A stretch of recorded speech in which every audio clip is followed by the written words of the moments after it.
Jaya Radha Madhava Kunja Bihari.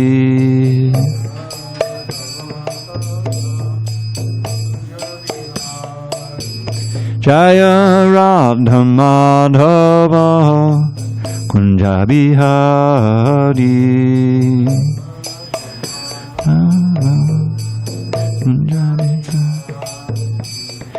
Gopi Jana Vallabha Girivardhari.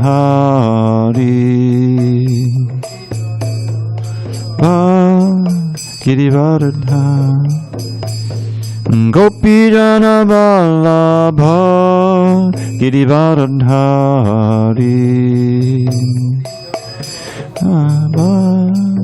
Girivardhari.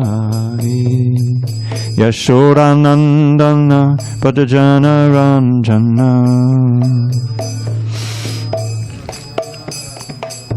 Yashodanandana Padajana Ranjana. Yamuna Tira Vanachari.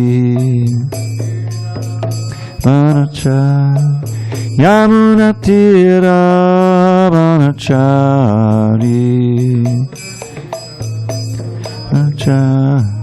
Jaya Radha Madhava Kunja Bihari.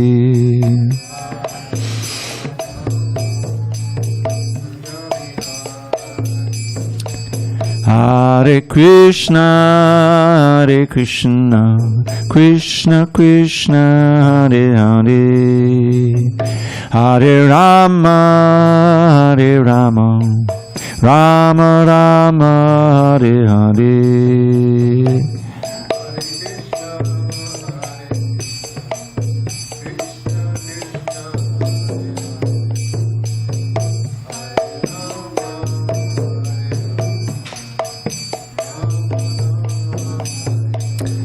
Hare Krishna, Hare Krishna, Krishna Krishna, Hare Hare, Hare Rama, Hare Rama, Rama Rama, Hare Hare.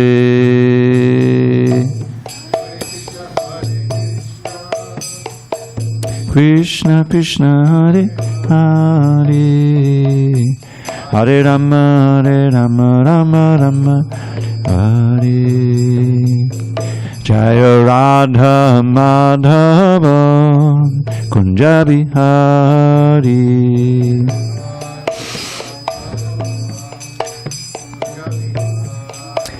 Jaya Radha Madhava Kunja Bihari. Madhava Kunja Bihari. Jaya Mishnapad Paramahamsa Parajikacharya Ashtottara to the Sri Srimad Divine Grace Srila A.C. Bhakti-Vedanta Swami Prabhupada Ki Jai. ISKCON BBT Founder Acharya Srila Prabhupada Ki Jai. Jaya Om Vishnupad Paramahamsa Parajikacharya Ashtottara to the Sri Srimad Divine Grace Srila Bhakti Siddhanta Saraswati Thakur Ki Jai. Ananda Koti Vaishnavini Ki Jai. Namacharya Srila Haridas Thakur Ki Jai. Srimad Bhagavad Gita Ki Jai. Samaveta Bhakta Vrinda Ki Jai. All glories to the assembled devotees. All glories to the assembled devotees. All glories to the assembled devotees. All glory to Shri Guru and Gauranga. So I think I know what's happening. I think Maharaj has a program going on. I think so. And it's only because you didn't know about it that you're here. Thank you very much. And to all of our internet listeners, the YouTube, welcome. Om Namo Bhagavate Vasudevaya. Om Namo Bhagavate Vasudevaya. Om Namo Bhagavate Vasudevaya.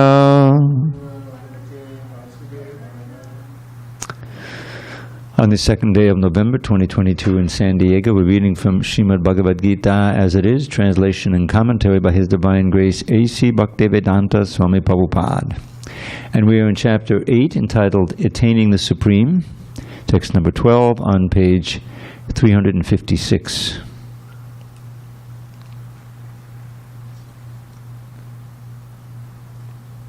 Sarva dvarani sanyamya mano riddhi nirudhyacha murdhni adhayatmana pranam astito yoga dharanam sarvadvarani sanyamya manoridhi nirudhyacha murdhyadayatmana pranam astito yoga dharanam sarvadvarani sanyamya manoridhi nirudhyacha murdhyadayatmana pranam astito yoga dharanam sarvadvarani sanyamya mano riddhi nirudhyacha murdhyadayatmana pranam astito yoga dharanam. Want to try it? Sarvadvarani sanyamya mano riddhi nirudhyacha murdhyadayatmana pranam astito yoga dharanam. Okay, anyone online? All right. Sarvadvarani, all the doors of the body. Sanyamya, controlling. Manaha, the mind. Riddhi, in the heart. Nirudhya, confining. Cha, also. Murdhni, on the head. Adhaya, fixing. Atmanaha, of the soul. Pranam, the life air. Astitaha, situated in. Yoga dharanam, the yogic situation. Okay.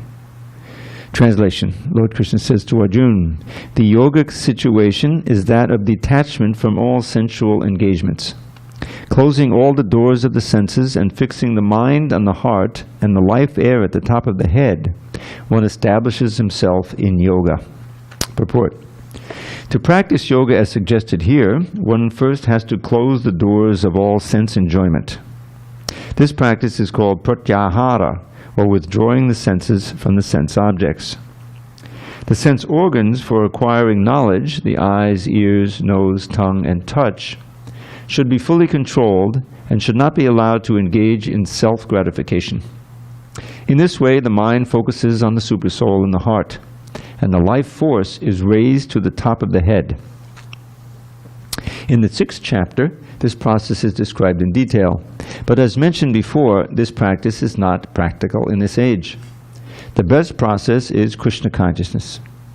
If one is always able to fix his mind on Krishna in devotional service, it is very easy for him to remain in an undisturbed transcendental trance, or in samadhi. Om jnanatimirandasya jnanandana salakaya chakshurunmilitam mena tasmai Shri Gurave Namaha. I was born in the darkest of ignorance, but my spiritual master Srila Prabhupada opened my eyes with the torchlight of knowledge. I offer my humble obeisance unto him and all members of Sri Parampara. So I always thought this was very fascinating in that there's like a little throwback here to the 6th chapter. You know, we've gone through the 7th chapter. At the end of the 6th chapter, it seems that Arjuna, he's not going to take this process up, this Ashtanga Yoga. And he has all these doubts. Well, what if I fail? I won't have any material assets, and I failed on the spiritual side, so I'll be like a ribbon cloud, I won't have any. So no, you'll take birth again, preferably a yogic family, and you'll start where you left off, like that. But Arjuna is not very optimistic that he can really practice it. So then we get at the end this wonderful verse where Krishna says, basically, don't worry, yogi nama visarvesham magate nantaratmana. Shraddhavan bhajate omam samayukta tamamata. That the best yogi, who's one who's always fixed on me and with great faith is worshipping me with transcendental love, like that. So that's Arjuna. He's already a very dear friend of Krishna, life after life. So that's a relief. But then, what about the rest of us? So we still have to fix our mind on Krishna. That's somehow, without doing that, we're going to take birth again and again and suffer. So then he starts the 7th chapter, giving a practical way in which the mind can become attracted to Krishna. Because the whole problem is our minds have rebelled against Krishna, is that we forgot about him. And we're absorbed in these material senses, sense objects, one after another. We're directing the mind, this looks good, and check that, oh, that's frightening, let's run from that one, like that. But it's all devoid of Krishna consciousness. So how to develop an attachment for Krishna in the mind? And he says, Maya asakta mana partha. My attachment for me in your mind. Maya asakta manava yogam yunjan manashaya. That, which is yoga, which is connection. But it's not very difficult to perform Ashtanga yoga. So then he starts describing how rare it is. There's a very rare, Manushyanam Sahasrishu Kachijari Siddhi, very few try for perfection, and of those who achieve perfection, very few know me in truth, like that. But then he starts describing our world. Earth, water, fire, air, ether, mind, intelligence, the different elements, he divides them. And then he says, they're all my energy. It's all my energy, it's coming from me. But it's the lower energy. Then there's the higher energy, or the para-prakriti, which is the living entities themselves. And this whole world is nothing but a combination of those two. And so then he starts giving us a hint about how we can experience Krishna's presence in the very ordinary, everyday experiences we have, sensual experiences, beginning with tasting water. I'm the taste of water, I'm the light of the sun and the moon, I'm the fragrance of the earth, I'm the ability in man. He goes on with a list like that. And the idea is that, the activities themselves are not going to help us, but understanding these experiences in a new light. That we just don't drink water, but we think, oh, what a wonderful taste, I'm slaking my thirst. That's Krishna. He's arranged for this, for the tongue and the water and the taste and everything else. So in this way, we become more and more Krishna conscious, because we're always experiencing some of those, light of the sun and the moon, the taste of water, some fragrance like that. So it's a way of beginning to train the mind. And he goes on like that, and he eventually explains that there's these 3 modes of nature, Daiviyesha gunamayi, mama maya doratyaya, that this energy that we see, this material energy, is divine because it's connected to me. It's my energy. It's composed of these modes of nature. Mama maya doratyaya. And we're bewildered by that nature. It is very difficult to cross over it. It's impossible on our own. But if you surrender to Krishna, then he can more or less call off Maya. Maya is his servant. Said, well, this one is surrendering to me, so don't bewilder him anymore. It's a way of thinking about it. And that's a formula. It's within our power to do it. We just have to have the willpower to do it. So he's explained that all in the 7th chapter. And at the end, he described how one is really determined to practice this bhakti-yoga, who's not performing any more sinful activities, whose previous sins have been negated by devotional service. Yesham tvantakatam papam jananam punnikarmanam te dvandva mohagni mukta bhajantim ham judavata. That they can be free from the delusion of duality. This is a big delusion, meaning that, oh, this is pleasurable, this is painful, so I'm going to go for the pleasurable. Oh, but now I'm experiencing some pain even after that, so now I have to escape from that and rearrange it. And your whole lifetime as a human being can try to figure things out so you can get more comfortable and satisfied, and ultimately you fail, because the body fails just from time. And so that's the delusion of duality. We're meant to see the good and the bad with equipoise. That's right in the 2nd chapter. He describes it. Some sukha dukkha samaya kritva labha labha jaya jayo. He's advising Arjuna even in the fighting, that be above whether victory or defeat. You just do your duty. That's your perfection, and leave the result up to me. That's the whole idea. Then you can remain equipoised in reverses, and even you're not overwhelmed with jubilation when you achieve something because it's Krishna's power. You know, he did it, it's for him, and you're not overwhelmed with depression when you fail because you did your best.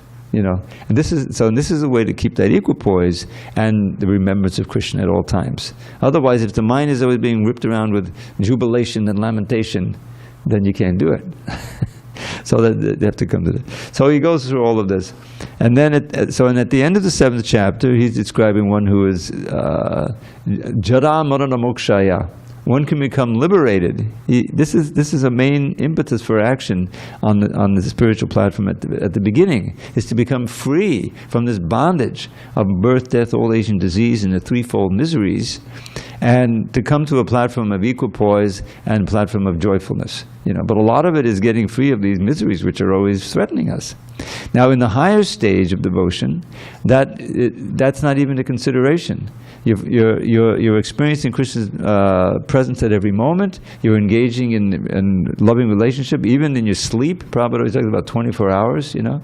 And just by the nature of the material world, there's going to be ups and downs. And we have so many instances in the Bhagavatam, examples. Prahlad Maharaj, Ambarish, Dhruva, Arjuna, and they all went through so much difficulty, but they kept their faith in Krishna, and ultimately they were exalted, and they go back to Godhead, and they achieve everything. So, but here we have in the 8th chapter, there was this wonderful lesson. I think you aware of this three-verse lesson, a few verses back, where he says, he begins in text 5, Antakali Chamameva, bottom of page 349. And this is like a lesson that is always pertinent for the Krishna conscious devotee.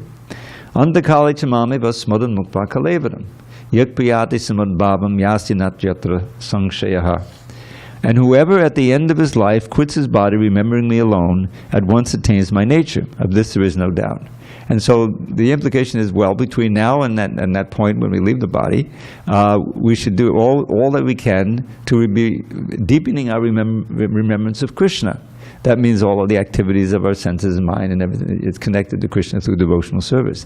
That way, there's no way that we'll forget Krishna, because you've come to the point of every breath is a service and you're remembering him. But if you don't do that, the general principle is text 6. Yang bhavi smaran bhava chantan chante kalevanam tam tame vaitikonteya sadata bhava bhavata. Whatever state of being one remembers when he quits his body, O son of Kunti, that state he will attain without fail. So, as Prabhupada explains in his purports, during one's life, one is creating, engaging in so many thoughts, so many desires, so many aspirations, and all of these put together, very complicated, will determine what is your most prominent thought and desire and aspiration when you finally quit the body. And if that desire and aspiration is something material, you come back to another material body to try to. But if the desire is, somehow if I could just serve Krishna in Vrindavan, and remembering. So it's all depending on how we cultivate our consciousness between now and when we leave the body. That's the final exam. That's this idea. And therefore, the 7th verse, the last verse of the lesson is, Tasmat, therefore, sarveshu kaleshu mamanusmara yujicha. Therefore, Arjuna, you should always think of me in the form of Krishna, and at the same time carry out your prescribed duty of fighting. With your activity dedicated to me and your mind and intelligence fixed on me, you will attain me without doubt. So this is it's quite a formula here. Now Arjuna's duty, his job was fighting. So that's what he said. But we can put in our own activities there, And of course, we may find that it's very difficult to remember Krishna in hurly-burly of trying to, live in this material world. And so that's why Prabhupada wanted to establish communities and where the householders could live, and they would, sustain themselves, but there would be Krishna consciousness in every step. That was the ideal he had. But if one can do that, sarveshu kalishu means at all times, remember me, mamanusmara, and fill in the word, do your duty. With your mind and intelligence fixed in me, certainly you will come to me. That's the whole idea. And then, no more material world. But that, getting to that point, then interestingly enough, then he turns in text 8 back to this idea of yoga. And he's talking about meditating on him, constantly engaged, remembering me. And then in text 9 and 10, he's talking about meditation, absorption. And again about the end of life on text, pratyāhāra, that's antakale. If one can, be thinking of me in bhakti, of course. And bhruva madhye, with the life air between the two eyebrows. Now we're back to thinking between the two eyebrows, which every time I even try to do it for 1 second, I get cross-eyed. Why, so Krishna is he's showing how any efforts of yoga ultimately have to come to the same point of constant remembrance of me in bhakti, and then you can be successful. Then he goes on, and now we're going to talk about Om, and also he introduces this Om Tat Sat, these 3 words here, I think, at the end of this chapter as he goes. There's a few other verses, but the chapter is like it has different phases, and some of it is like extremely memorable, and we can integrate it, and some is kind of in the background, and saying, okay, in this context, at this time, at the end of Dwapara Yuga, there were many people meditating. So Krishna wants to make sure they're meditating on him, and not just meditating some power. Now I can travel through the universe, because it can be a great distraction. I mean, basically we're followers of Lord Chaitanya. Lord Chaitanya, he spoke his teachings are all extremely pertinent for us, and he has this one verse: who can really attain peace? Because peace is kind of a prerequisite. It's not a goal, but it's a foundation for being in Krishna consciousness. Peace means not disturbed by the material world. So he gives this wonderful one verse, Bengali. I don't know too much Bengali verses, but this is one that I memorized. So he says, Krishna Bhakta Nishkama Ataeva Shanta. Bhukti Mukti Siddhi Kami Sakali Ashanta. So Shanta means one who's peaceful, Ashanta means one who's not peaceful. You can't really attain peace. So he says the Krishna Bhakta, the pure devotee, is free of all kama. Kama means, I looked this up, there's a question of editing, what does kama mean? And it's a little problem, because the modern usage, the meaning in English today, is powerful sex desire. That's the primary meaning, and you'll have like an obsolete meaning, which is desire in general. But the word as Prabhupada used it, and as it appears, kama itself can mean that, but in general it means just strong desire for enjoyment, and you'll find that in the Oxford English Dictionary, So. What one has to sublimate that material desire. That's what's keeping us here. The prema, which is a strong desire to serve Krishna, has been distorted and turned into kama. Kama is kind of prema that's been curdled, if you will, by the modes of nature. So it's all directed within the material energy. We're trying to find that which we lost when we left the spiritual world, which is this pure, pristine exchange of love with Krishna. And we're trying to do it through the material energy, and we're failing and being frustrated. That's why Krishna says, Kama dhyayato vishayan pungsa sangasteshu bhajayate. It's a very important set of verses in the 2nd chapter. By meditating on the object of the senses, in other words, you forgot about Krishna, and now you're meditating on the object of the senses, desire arises. Dhyato Vijaya, Sangha Station. Sangha means attachment. And that attachment, if it continues to grow, becomes kama, strong desire to enjoy. And then maybe you're successful enjoying, but there's always, it comes to an end, or someone comes, stops you from enjoying, and it produces anger, the frustration of desire. Kama krodha abhijayate. And that krodha can completely distort your consciousness. Krodha bhavati sammoha. One becomes completely bewildered by anger. This is the great danger today. We're living through it. Is that you have these after all of this technology, they built up this thing in the weapons, and they've got the hydrogen bombs, thousands and thousands of them. But it's at the hands of fallible people, and they're angry. They're very angry because for whatever reason, their desires for dominion on the world are being frustrated. So they're angry, their consciousness is being bewildered, they're losing their memory, and they got their fingers on the button of the world-destroying weapons. This is how we're living. Hare Krishna, Krishna Krishna, Hare Hare, Hare Rama. That's the only way to live in this world. We don't pray for it, of course, but it can happen at any time. And ultimately, we each have our own personal little apocalypse. When the body stops functioning, we leave, So either way, Hare Krishna, Krishna Krishna. That is our meditation. That is our main sadhana. So let's continue with this. There's an interesting interlude here, and then there's some very memorable verses that Prabhupada would quote all the time. Unless there's some discussion.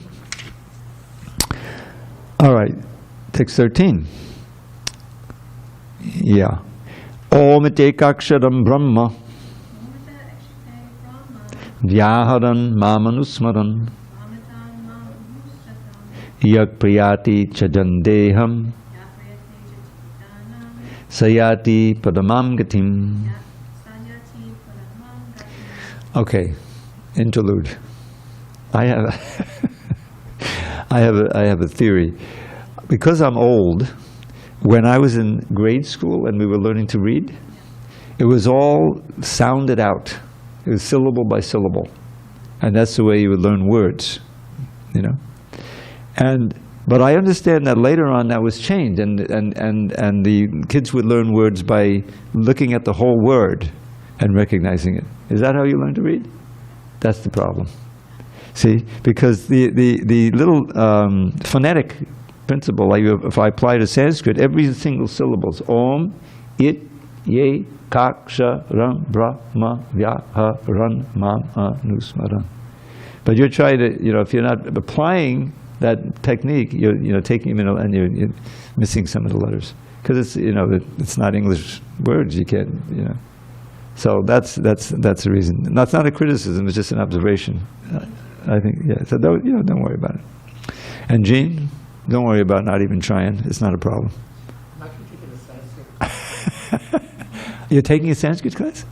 Oh, okay. So you can teach me some stuff after. I'm learning from a guy online. Okay. Yeah, all right.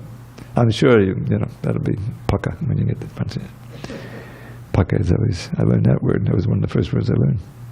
After being situated in this yoga practice and vibrating the sacred syllable Om, the supreme combination of letters, if one thinks of the Supreme Personality of Godhead and quits his body, he will certainly reach the spiritual planets. Purport. It is clearly stated here that Om, Brahman, and Lord Krishna are not different.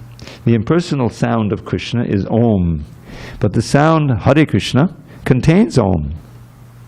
The chanting of the Hare Krishna mantra is clearly recommended for this age. So if one quits his body at the end of his life, chanting Hare Krishna, Krishna Krishna, Hare Hare, Hare Rama, Rama Rama, Hare Hare, he certainly reaches one of the spiritual planets according to the mode of his practice. The devotees of Krishna enter the Krishna planet, Goloka Vrindavan.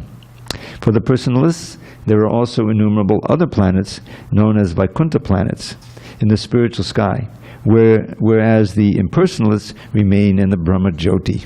Now, one interesting thing about Om, it's actually a combination of three letters, A, U, and M. Sometimes you may see it written that way, Om, Om, And our acharyas, specifically I think Jiva Goswami, has said, well, the A is Krishna, and the U is Radha, and the M is the living entity. So if you're chanting Om, you can still remember Krishna and your relationship with Radha and Krishna like that. Which I found, this is in the Chaitanya Charitamrita. Yeah, so Om, I remember I when I first started meditating, I hadn't heard anything about Krishna consciousness. I think the Integral Yoga Institute, I don't even know if that's around anymore. But it was a combination. It was Hatha Yoga, and there was also some chanting to focus the mind. And then we would, then after the Hatha Yoga, then it was the breathing, calm the mind, chanting to focus the mind, and then the meditation, where you had a mantra that you would chant in association with your breathing. You would breathe in Om, and then Om out, like that, whatever. So I tried to, I tried it, and I could do it for maybe 10 minutes, but the knees and the whole thing.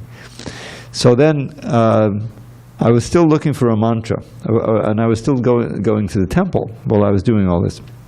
So then I picked up this booklet that in the bookshop, gift shop, of the Integral Yoga Institute. They had moved downtown. They got a little bigger. They had a bigger studio and everything. They were near Greenwich Village, famous Greenwich Village.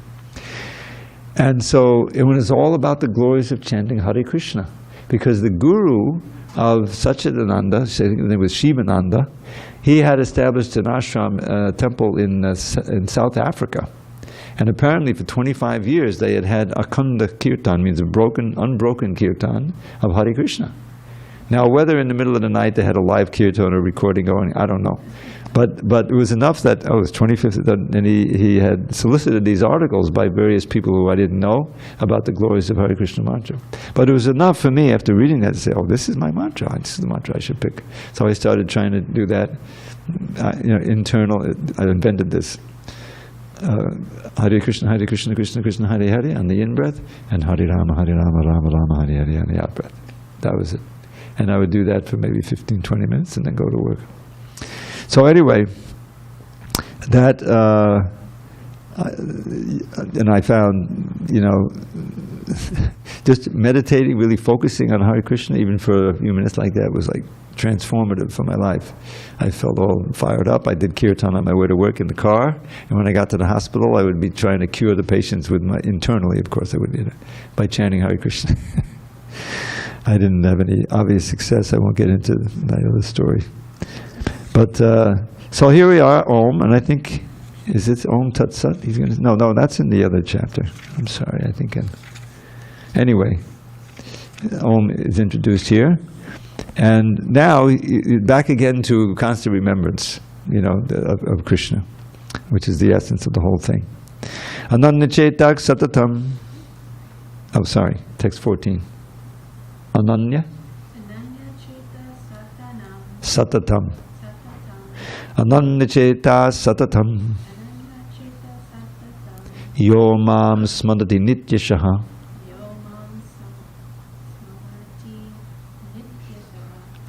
Tasyahang Sulabhak Partha. Su Nityayuktasya Yoginaha.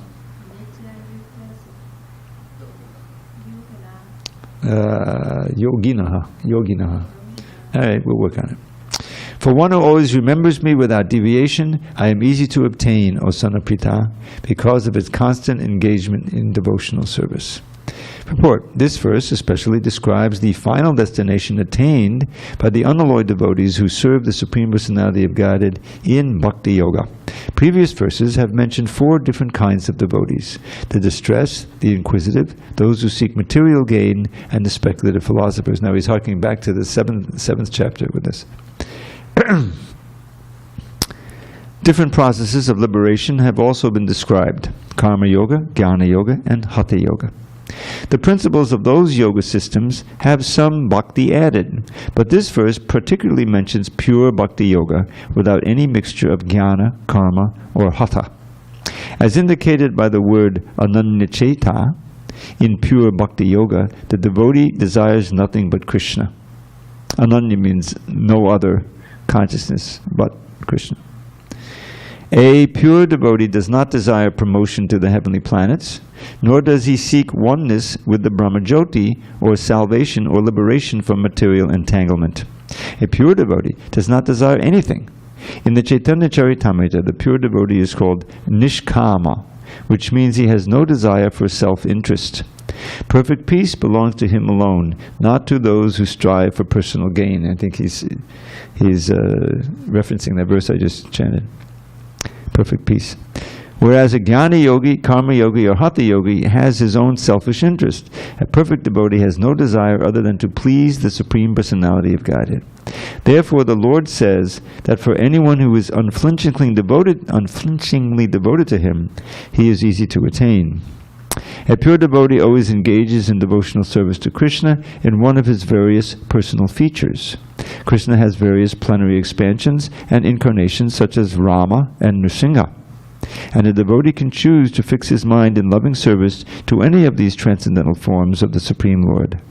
Such a devotee meets with none of the problems that plague the practitioners of other yogas. Bhakti-yoga is very simple and pure and easy to perform. One can begin simply by chanting Hare Krishna. The Lord is merciful to all, but as we have already explained, He is especially inclined toward those who always serve Him without deviation. The Lord helps such devotees in various ways. As stated in the Vedas, Katha Upanishad, Yame Vaisha Vinate Tena Labhyas Tasyaiva Atma Vivanute Tonum Svam. One who is fully surrendered and engaged in the devotional service of the Supreme Lord can understand the Supreme Lord as He is. And as stated in the Bhagavad Gita 10.10, Tadami buddhi yogam tam, the Lord gives such a devotee insufficient intelligence so that ultimately the devotee can attain Him in his spiritual kingdom. The special qualification of the pure devotee is that he's always thinking of Krishna, without deviation and without considering the time or place. There should be no impediments. He should be able to carry out his service anywhere and at any time. Some say that the devotee should remain in holy places like Vrindavan or some holy town where the Lord lived. But a pure devotee can live anywhere and create the atmosphere of Vrindavan by his devotional service. It was Sri Advaita who told Lord Chaitanya, "Wherever you are, O Lord, there is Vrindavan." As indicated by the words satatam and nityashaha, which mean always, regularly, or every day, a pure devotee constantly remembers Krishna and meditates upon Him. These are qualifications of the pure devotee for whom the Lord is most easily attainable. Bhakti-yoga is the system that the Gita recommends above all others. Generally, the bhakti-yogis are engaged in 5 different ways. 1. Shanta bhakta, engaged in devotional service in neutrality. 2. Dasya bhakta, engaged in devotional service as a servant. 3. Sakya bhakta, engaged as a friend. 4. Vatsalya bhakta, engaged as a parent. And 5. Madhurya bhakta, engaged as the conjugal lover of the Supreme Lord. In any of these ways, the pure devotee is always constantly engaged in transcendental loving service of the Supreme Lord and cannot forget the Supreme Lord. And so for him, the Lord is easily attained. A pure devotee cannot forget the Supreme Lord for a moment, and similarly the Supreme Lord cannot forget his pure devotee for a moment. This is the great blessing of the Krishna conscious process of chanting the Maha Mantra. Hare Krishna, Krishna Krishna, Hare Hare, Hare Rama, Rama Rama, Hare Hare. And forgive me, but I cannot resist pointing out a verse in the 6th chapter that talks about the Lord not forgetting the devotee and the devotee not forgetting the Lord. And I should know where it is, but I don't. But I found it.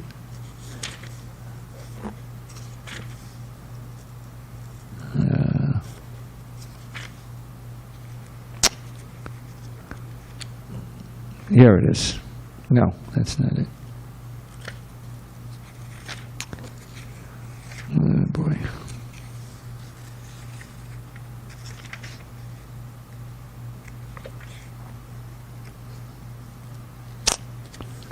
I can't believe it. One knows me everywhere and everything in me is never lost to me, and I have never lost to him. I'm embarrassed that I don't know exactly where that verse is, but I'm determined to find it. Okay, I think it's here. Yeah, text 30. Yeah, and in the 6th chapter, page 282. And there was an editing change here, an interesting point, and I want to point it out to you. For one who sees me everywhere and sees everything in me, I am never lost, nor is ever lost to me. And then, at the end of this purport, you see a paragraph begins, at this stage, Lord Krishna never disappears from the sight of the devotee, nor does the devotee ever lose sight of the Lord. Now, it's amazing that no one pointed this out until just like a month ago. One devotee named Sankarshan, an old godbrother, he said, well, that means basically the same thing. At this stage, Lord Krishna never disappears from the sight of the devotee. That means the devotee cannot see the Lord anymore, right? Nor does the devotee ever lose sight of the Lord. That means the devotee cannot see the Lord anymore. It's the same thing. So that's going to read now, at this stage, Lord Krishna never loses sight of the devotee, nor does the devotee ever lose sight of the Lord. That, you see the difference? It's far out. And in fact, when it says at the end of the translation, for one who sees me everywhere and sees everything in me, I am never lost, nor is he ever lost to me. The commentator Baladeva Vibhushan points out that idea of never being lost means never losing sight of. That Krishna doesn't lose sight of us. He's always watching out for us because we're always seeing him and remembering him at every moment. This is often one of the devotee's favorite verse because it's a little verse. It's a little poem right here. For one who sees me everywhere and sees everything in me, I am never lost, nor is he ever lost to me. You see that? that I can remember. I can memorize that. I don't know about this Sanskrit stuff, But that's exactly what Krishna says in the verse we just read. Ananyachetak satatam yomam smadati nityasad. He's eternally remembering Krishna, means seeing him within and without at all times. So this is right. And then the next verse is classic. This is one of the most quoted verses that Prabhupada had for several reasons. All right, we have time. Text 15. Mamapetya punarjanma Dukkālayam ashashvatam Naptavanti mahatmana Samsiddhim padamangataha. Yeah. Okay, so the previous verse said, one attains me, I'm easy to obtain, right? So now this is the going on with that theme. After attaining me, the great souls who are yogis in devotion never return to this temporary world which is full of miseries because they have attained the highest perfection. This phrase, dukkālayam ashashvatam, Prabhupada would often quote alone. Dukkālayam simply means in the boat of misery. You think you have it together, okay, everything is good, but it's just a temporary phase, Purport, since this temporary material world is full of miseries of birth, old age, disease, and death, naturally, he who achieves the highest perfection and attains the supreme planet, Krishna Loka, Goloka Vrindavan, does not wish to return. The supreme planet is described in Vedic literature as Avyakta and Akshara and Paramagati. In other words, that planet is beyond our material vision, and it is inexplicable, but is the highest goal, the destination for the Mahatmas or great souls. The Mahatmas receive transcendental messages from the realized devotees, and thus gradually develop devotional service in Krishna consciousness, and become so absorbed in transcendental service that they no longer desire elevation to any of the material planets, nor do they even want to be transferred to any spiritual planet. They want only Krishna and Krishna's association, and nothing else. That is the highest perfection of life. This verse specifically mentions the personalist devotees of the Supreme Lord Krishna. These devotees in Krishna consciousness achieve the highest perfection of life. In other words, they are the supreme souls. Very encouraging. So there's this one phrase I came across. There's a verse in the 2nd canto, 3rd chapter, text 10. Probably is quoted a lot. Akama sarvakamo va mokshakama udaradi tivena bhakti-yogena yajeta purusham param. Now here, clearly, kama means material desire, strong material desire, not just sex desire. So what this means, if one is free of all material desires, or he's full of all material desires, akama sarvakamo va, or he's very desirous, as Prabhupada would say, of liberation. This is like the three classifications of human beings. Most are sarvakama, they're full of all kinds of material desires. But some are free of material desire. Those are the devotees. And then there's the other kind of transcendentalist who wants liberation. You know, they're very eager to like merge in the Brahmajyoti, because they make the mistake of thinking if there's a form, then there's got to be a body, and body I know is suffering, so forget it. I don't want any form. They don't realize spiritual form is much better. So it says, it doesn't matter. You may want liberation, you may be full of material desire, or you're free. But those who are intelligent, udara di means a very good intelligence. Tivrena bhakti-yogena, with intense devotion. Tivrena bhakti-yogena yajeta purusham param, they worship the Supreme Person. This is like a key verse in the Bhagavatam. Now in that purport, Prabhupada talks, he's meditating, what does it really mean to be desireless? Real desireless means not that you don't have any desire, you don't have any material desire, but you desire like anything to serve Krishna and please Krishna. And in the purport, Jiva Goswami, there's a quote from Jiva Goswami, just a short Sanskrit phrase that sums up the whole mood of pure devotion, what it really means. And I'm not suggesting you memorize this because it's not easy if I can remember myself. Bhajaniya padama purusha sukha matra swasukatvam, which means that Bhajaniya means the worshipable padama purusha, the worshipable Supreme Person, that's Krishna. Bhajaniya padama purusha sukha matra, only the happiness of that Supreme Person. Swasukatvam should be, one should take one's own happiness only in the happiness of that Supreme Person. In other words, that's where you're getting your pleasure. Not some independent thing for your own senses. But if Krishna is pleased, then that's the goal of your life. And in practical terms, it means if the spiritual master is pleased, he's a representative of Krishna. And that's how Prabhupada grew the whole movement. And devotees, worked to please Prabhupada, and in doing so, he was pleased when they became Krishna conscious and were pleasing Krishna, you see? And then it all works out. And so there's this editing flaw when I was looking for this recently. A sentence before that. The history of this second canon was that Prabhupada wrote it all in India.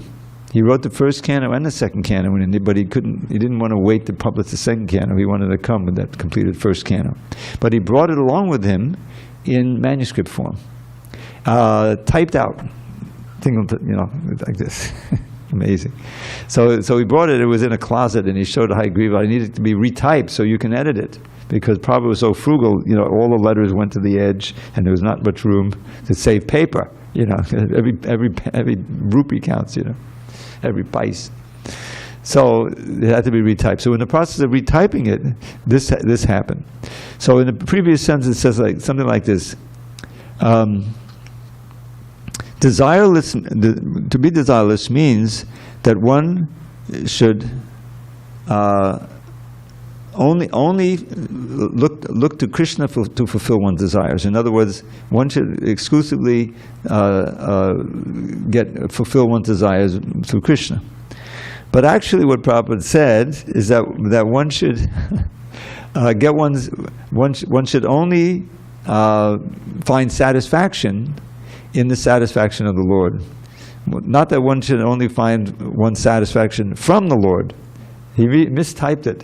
And for all these 50 years, that was published in 72, we've had that, and nobody picked up on it until I said, wait a minute, because I have the original facsimile, I can check it, and the retyping, and I said, wait a minute, he didn't type it accurately. And it changed the whole meaning. To have one's sole source of satisfaction, the Lord, or to find one's soul satisfaction in satisfying the Lord, you see. So that's what bhakti is. And what's so wonderful is that there's this verse, it's a sutra, it's an aphorism in the Vedanta Sutra. Prabhupada would quote, Anandamayo Vyasat. Anandamaya means always filled with bliss. The supreme absolute truth, the personality of Godhead, is always filled with bliss. Otherwise, I can be God. He's all powerful, he's going to be full of bliss. So since we're part and parcel of Krishna, we're also by nature full of bliss. But because we're minute, can be covered by this material body, the modes of nature, and we get the little facsimile of bliss in sense gratification, and it keeps us bound here. So we also have that birthright. Now, if we're simply taking our pleasure in Krishna's pleasure, and Krishna's pleasure is unlimited, then we can also experience unlimited pleasure, as long as we're in that mood of participating in Krishna's pleasure. And he's also taking pleasure in seeing how pleased we are to serve him like that, and that's pure. There's no lust. This is also in the Chaitanya Charitamrita, the 4th chapter, kind of running low of time. What is that? Atmendriya prativanche tare bale kam. Krishnendrita prati itcha dare prem nam. The desire to please one's own senses is called kama. He's not talking about sex there, that's just part of it. Any desire to please one's own senses is kama. Krishnendriya prati vancha, but the desire to please Krishna's senses is prema. And the prema never runs out. In other words, the prema never says, well, I've had enough of prema now, let's try some kama. No. It's spiritual, therefore it doesn't become exhausted. Material, our bodies have limits, obviously. Everything material is limited. But our desire to enjoy is unlimited. That's why it's frustrating here.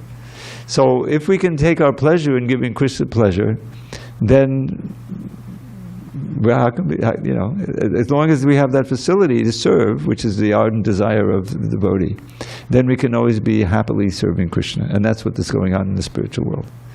So that's that. Otherwise, dukkhalayam ashashvatam. We stay in this world which is full of misery and temporary. Even if you say, well, I've learned how to tolerate. Sorry, your situation is going to change now. Now you have to learn a whole new situation, a new form of life, a new species. Okay. So it's a science, but it's a very subtle science of consciousness. And if people, if you're too much in the modes, it doesn't make any sense. Well, you guys are crazy, So, but no, the people out there are crazy. The Prabhupada famously had this essay, "Who is crazy?" Have you heard of that? Yeah. Because some of his mothers, like the mother, I think, of Brahmananda and Gargamuni, they both joined. Her 2 sons joined the Hare Krishna. So they said, you gone crazy, So he said, who is really crazy? Because crazy means you're thinking you're something you're not. Everyone's thinking they're the body, and then. But if you actually understand your real nature and you live in that nature, then that's real sanity. So, okay, there's time for one little poem. Let's see. All right, this is a nice one. What does he put it in? You can listen to the Sanskrit, What does he put this in the Mindindana Mandira Svajola Sitam Hanamanganata Mangala Mangala Sachandanam Vande. I'm waiting for you to learn the Sanskrit. I want to hear Jean chant something like that. Upon his chest is manifest the mark of goddess Shri, and there to rest the best of reeds, a temple for the bees, who worship him by singing hymns that limn his loving play. Live means to describe, L-I-M-N. That limn his loving play, while Sri Hari most gleefully acclaims the way they pray, the bees. For Braja's love-mad milkmaids, and for all the Brahmins' wives, Shri Krishna is the ultimate good fortune in their lives. His sandal paste anointed limbs bedim the full moon's glow. Unto the lotus feet of Shri Hari I bow down low. You've probably heard it before. All right, I think we can adjourn now and get ready for the kirtan. So you play the mridanga, you play the kartals, and I'll sing, okay? Haribol. Hare Krishna. I used to